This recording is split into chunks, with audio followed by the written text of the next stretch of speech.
नमस्कार दोस्तों, wealth sky की न्यू इंटरेस्टिंग एक्साइटिंग वीडियो में आप सभी लोगों का स्वागत है। मेरा नाम है सुधीर और बात करेंगे इस वीडियो में हम Nifty and bank Nifty option chain के बारे में उसको समझने की कोशिश करेंगे। अंडरस्टैंड करेंगे कि कल से जो नई सीरीज़ स्टार्ट हो रही है बेसिकली ये मंथली सीरीज़ है और मंथली सीरीज़ मोस्ट इंपॉर्टेंट रहती है। तो क्या यहाँ से एक रिकवरी देखने को मिलेगी या फिर मार्केट यहाँ से दोबारा से फॉल करने की कोशिश करेगा? तो इस चीज़ को हम समझने की कोशिश करेंगे। तो जल्दी से चलते हैं ऑप्शन चेन डाटा पे, देखते हैं और समझिए। दोस्तों, मैं आ गया हूँ एनएससी की वेबसाइट पे जहाँ पे हम Nifty and bank Nifty option chain data समझने की कोशिश कर रहे हैं। तो सबसे पहले देखो, आज की क्लोजिंग 14,406 पे निफ्टी क्लोज हुआ है यहाँ पे, और कह सकते हैं गैप डाउन ओपनिंग के बाद पूरा यहाँ पे मार्केट रिकवर होके हरे निशान में बंद हुआ है। 109 पॉइंट निफ्टी यहाँ पे चढ़ के बंद हुआ है। अगर परसों के वीडियो की बात करें तो परसों मैंने आपको एक पॉइंट बताया था कि यहाँ पे ये जो लेवल है 14,190 का मोस्ट इम्पॉर्टेंट लेवल है। अगर हम इसके नीचे ट्रेड करना स्टार्ट करेंगे तो हम एक शार्प सेलिंग का शिकार बन सकते हैं और नीचे हम 14,000 की तरफ बढ़ सकते हैं। बट आज के दिन में क्या हुआ देखो, मार्केट 5 मिनट में पहली कैंडल पे ही मार्केट गिरा, उसके बाद रिकवर होना स्टार्ट हो गया। This is the first sign कि यहाँ पे मार्केट ने सपोर्ट ले लिया है। अब मार्केट रिकवरी के मूड में क्लियरली दिख रहा है। यही चीज़ मैंने आपको वेडनेसडे के वीडियो में बताया था। वेडनेसडे छुट्टी थी, आपको मैंने ट्यूसडे के वीडियो में बताया था कि आपको इसी चीज़ पे फोकस रखना है कि अगर आप 14,190 के नीचे ट्रेड करते रहते हो तो आप वीकनेस दिखाओगे, और अगर आप 14,190 के ऊपर आ जाते हो, 14,200 के ऊपर आ जाते हो, तो आप एक रिकवरी भी बहुत ही शानदार रिकवरी आप दिखाओगे। तो वही रिकवरी यहाँ पे आज देखने को मिली है। जिन लोगों ने वीडियो देखा तो डेफिनेटली काफ़ी लोगों ने काफ़ी अच्छा प्रॉफिट यहाँ पे कमाया है। अब यहाँ पे समझने की कोशिश करते हैं कि एक्चुअल में ये रिकवरी आई क्यों। ज़ाहिर सी बात है, हमारे पास जब केसेस इतने जंप हो रहे हैं और हम ओवरऑल जो गिरावट हमने दिखाई है वो बेसिकली जो कोरोना की जो सेकंड वेव है उसकी वजह से दिखाई है, तो हम रिकवर क्यों हुए। देखो, मैंने आपको एक पॉइंट बताया है कि अगर आपको कंटिन्यू सेलिंग चाहिए, यानी हर दिन के हिसाब से मार्केट गिरे और जो सेल ऑफ आए वो आपका कैरी फॉरवर्ड चलता चला जाए, आज गिरे कल गिरे, उसके लिए आपको ग्लोबल क्यूज वीक होना बहुत ज़रूरी है। लेकिन लास्ट ट्रेडिंग सेशन में क्या हुआ, डाउ जोन्स आप देख सकते हो 316 पॉइंट चढ़ के ऑलमोस्ट लाइफ टाइम हाई पे क्लोज हुआ। तो अगर ग्लोबल मार्केट वीक नहीं होंगे तो हम नीचे सपोर्ट लेते रहेंगे। जो भी इंपॉर्टेंट सपोर्ट मार्केट को दिखेगा वहाँ पे मार्केट सपोर्ट ले जाएगा। जो भी बड़े मेजर ब्रेकडाउन आएंगे वो आपको गैप डाउन में ही आएंगे। आपको हो सकता है कल निफ्टी गैप डाउन में 14,000 खुल जाए, फिर वहाँ से रिकवर हो जाए। मतलब ये जो पॉइंटेड हैं 14,150, 14,000, ये सारे गैप डाउन में ही टूटेंगे। एक रनिंग मार्केट में अगर इनको टूटना है तो हमें ग्लोबल क्यूज नेगेटिव चाहिए और वो हमारे पास है नहीं, इसीलिए हम बाउंस बैक कर जाते हैं। अब देखो यहाँ पे क्या हुआ, हम गैप अप खुले, गैप अप खुलने के साथ हमने पूरे दिन गिरावट देखी। गिरावट देखने के बाद आज हम गैप डाउन हो गए। तो सिंपल सा लॉजिक लगाइए, देखिए यहाँ पे सपोज करो आपने 14,460 पे आपने या 14,450 पे निफ्टी शॉर्ट किया, और आपने पूरी ये शॉर्ट जो आपने था वो इसको होल्ड किया और आपने कैरी फॉरवर्ड भी किया। तो अगले दिन आप क्या करोगे? जाहिर सी बात है, जब आप प्रॉफिट में हो, मान लो आप 200 रुपये प्रॉफिट में हो, अगले दिन आपको सीधा सीधा 300 रुपये प्रॉफिट दिख रहा है, तो आप क्या करोगे? जाहिर सी बात है प्रॉफिट बुकिंग करोगे।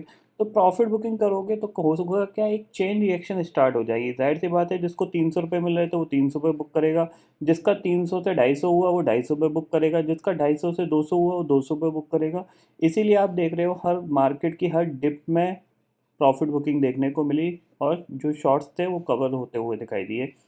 इसी का बेनिफिट यहाँ पे मार्केट में रहा। और अगर सिंपल सा लॉजिक यहाँ पे लगाया जाए तो देखो, आप सीधा सीधा एक ट्रेंड लाइन यहाँ से खींच सकते हो। ये देखो,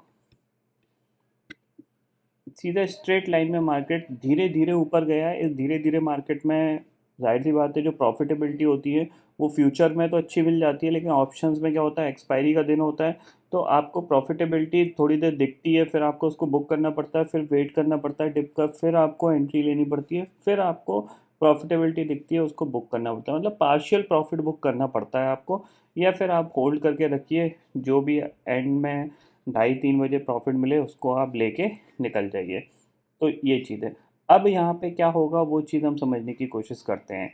देखो, सबसे पहले देखो, मंथली सीरीज़ है तो मंथली सीरीज़ में अगर हम देखें यहाँ पे 14,500 की जो कॉल है वहाँ पे आपको दिख रहा है कितना, 32928 कॉन्ट्रैक्ट जुड़े हुए हैं यहाँ पे, और पुट पे आपको कितना दिख रहा है, 31278 कॉन्ट्रैक्ट जुड़े हुए हैं। इसका मतलब क्या है कि ऊपर की तरफ बाउंस बैक की अभी भी उम्मीद है, यहाँ से मार्केट और रिकवर हो सकता है, इसलिए आपको ये पुट राइटर 14,500 की पुट पे दिख रहे हैं। लेकिन 14,600 पे आपको पुट पे कितने 10188 कॉन्ट्रैक्ट दिख रहे हैं और कॉल पे कितना है 24784 कॉन्ट्रैक्ट दिख रहे हैं। इसका मतलब क्या है, जो बड़ी शॉर्ट कवरिंग होगी वो 14,500 के ऊपर ही होगी, ये समझ के चलिए आप। नीचे की तरफ बढ़ते हैं तो 14,400 की जो पुट है यहाँ पे आपको 18,405 कॉन्ट्रैक्ट दिख रहे हैं और कॉल साइड पे आपको कितने 16647 कॉन्ट्रैक्ट दिख रहे हैं। इसका मतलब क्या है कि अगर हम 14,400 के ऊपर ट्रेड करते रहते हैं, it is a good enough, फिर हम यहाँ पे 14,550 या 14,600 की तरफ बढ़ सकते हैं। क्लियरली यहाँ पे निफ्टी ये इंडिकेट कर रहा है। तो आपको फोकस क्या करना है, फोकस यही रखना है कि आपको कि अगर हम आज के हाई के ऊपर ट्रेड करते रहते हैं तो फिर हमारे लिए जो पहला टारगेट होगा 14,500 का होगा।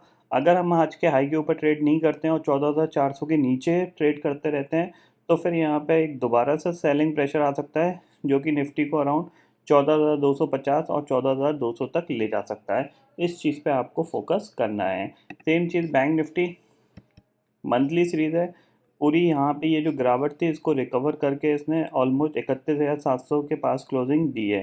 तो 31,500 के नीचे हम निकलते हैं दोबारा से, तो दोबारा से एक सेलिंग प्रेशर देखने को मिल सकता है बैंक निफ्टी में भी, और जो टारगेट होगा वो सेम वही 30,400 का होगा।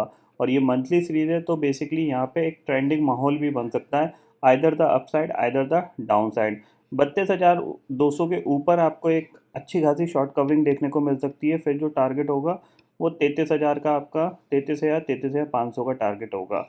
और नीचे की तरह अगर हम बढ़ते हैं तो 30,400 का टारगेट आपके लिए यहाँ पे क्लियरली बैंक निफ्टी में दिख रहा है, और ब्रेक होता है तो फिर 30,000 का टारगेट यहाँ पे रहेगा।